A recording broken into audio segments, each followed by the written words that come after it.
welcome back to Vinceville Custom. So today I'm sharing with you a Sideshow Collectibles 7 of 9 Star Trek premium format that actually somebody asked me to take the cloth off, re-sculpt it, and paint it in her blue-gray outfit. The original one that he had was the red or mahogany version. So I think Sideshow did a silver version, the red version, and that was it. And these are old sculpts, like a very, very old sculpt. And it was actually cloth item. So once you take off the cloth, you really have to rework a lot of stuff, and you have to build up because the cloth kind of hit a lot of problems under there. So I had to do some extra tweaks here and there, but it's pretty much a straightforward thing because her outfit is very simple. It's not really complex. So I pretty much went ahead and just kind of, added all the elements, really cleaned it up, and then it did a whole new paint job. Now, as far as her head goes, this is sculpted way before 3D sculpting. At least I think it is. This is like an OG Sideshow item. And whoever sculpted this head did a phenomenal job because I can't really paint super realistic, looking like the actress or actor type head sculpts and stuff. But with this one, just adding some paint the way I normally do and just kind of, going there and just kind of tweaking it my own little way. The head sculpt just looks like the actress, so it's an amazing sculpt. So I never really, I'm not a Star Trek fan, so I really never, got into this items, and I really didn't even know this item was made back in the day.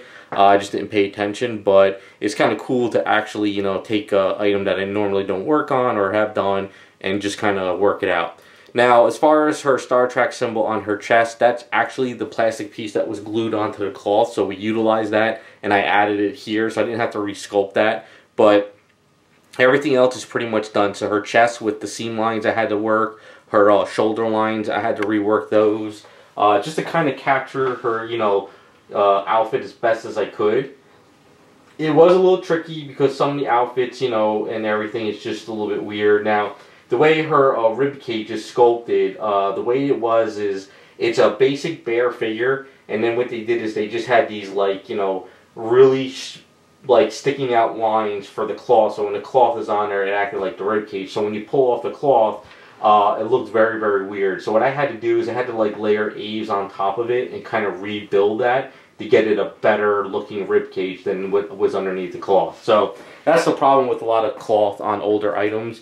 They designed the sculpt to work with the cloth, not designed it where the cloth comes off and it looks good. Plus, there's a lot of hidden mistakes that are under there. There's a lot of seam lines, a lot of bubbling, a lot of like weird things underneath the outfit of the cloth, so you have to really rework all that stuff. But as far as her hand goes, it was very hard to do all that. So what I did was I pretty much made this magnetized removable hand.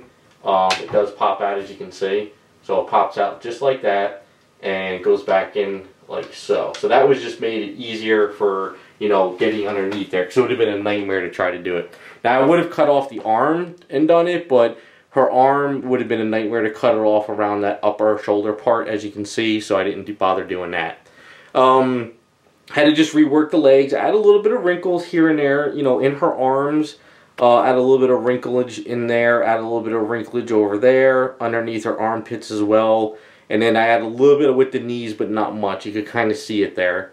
And then one of the hardest parts of it all was her boots. So the reason why we did this, it was an older item. It was the client's. This one was kind of banged up. It was stained. There was a lot of issues with it. So that's what happens with cloth stuff over time. So the way these feet are is the heels and the soles underneath the feet are actually metal pieces that are glued in underneath the foot.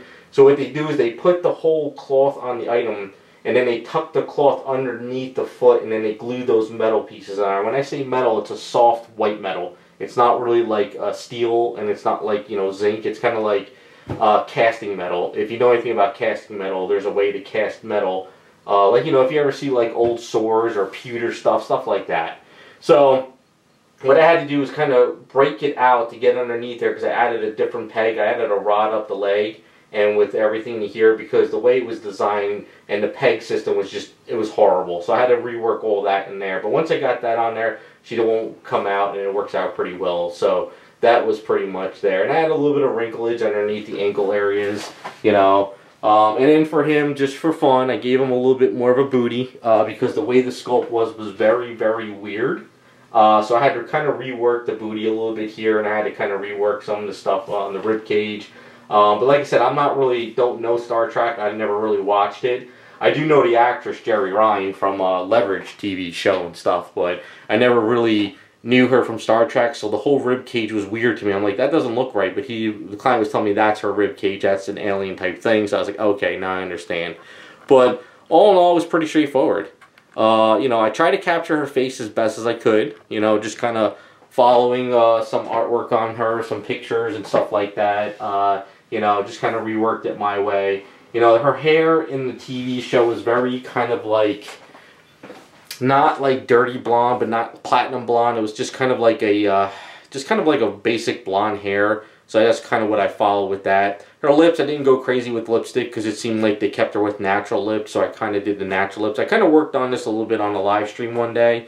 So if you go back into my live stream archive, you might find where I was kind of doing the skin tones. But all in all, the outfit, what I had to do is, her outfits are kind of like, they're sort of texturized, but they have that kind of metallic pearlized like flickering in her outfits. So that's kind of what I did for the outfits here. So the gray and the blue, what I did is I sprayed very far with my Badger 360, which is a very like a heavy spraying type of airbrush. And I would spray like, you know, almost 12 inches away, and I would let the dust and all the particles of like metallics, pearls, solid colors go onto it to create that like pearlized textured outfit without trying to sit there and do it with like a sponge or a cloth or something like that. I really wanted to kind of give it a little bit something. And I didn't overshadow it. There is some shadows underneath the you know, crotch areas, underneath the chest and some areas, but I didn't want to go overboard because I wanted to make it so that pearlized textured you know, particles are kind of pulling in the lights for certain areas and dropping the lights out. So that kind of worked for that. And as far as her metallic stuff on her eyes and stuff, it's just basically a dark steel from Vallejo game mecha colors, and then a light steel on top of that to kind of break it up. You can kind of see it in the eye a little bit more. You can see that there's some dark steel and some light steel. So I was kind of following some stuff here and there. Now onto her base. He wanted to do like a Star Trek, like, you know, like a cosmic type of star stuff. So let me pop her out of the base.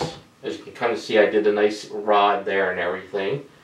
And then what we'll do is we'll put the base over here like so. And you can kind of see what I did is just did a nice little star effect, you know. Just kind of ran like some star stuff, some blends, a lot of flickering with a paintbrush. Not a paintbrush, a toothbrush. So maybe you can see a little bit better. You can see how maybe the light is pulling in some of the washes I did. So it kind of gives a little bit of an effect to it if you look at it at certain angles. Hopefully you can kind of see. I'm not looking at it with the camera. But pretty much straightforward with that. I told the client, I said, because he wanted to go with the, you know, star effect and everything. And I said that, you know, it's kind of better to do the whole entire base this color. So this way we don't have to, you know, worry about it at all. And it doesn't like bring your eyes down to the base. You kind of still kind of look at the figure. So there you go. That is pretty much 7 of 9 Sideshow premium format taken off, going with the blue-gray outfit. So hopefully you guys like the way it came out. Thanks for watching, and we'll be back with some more videos.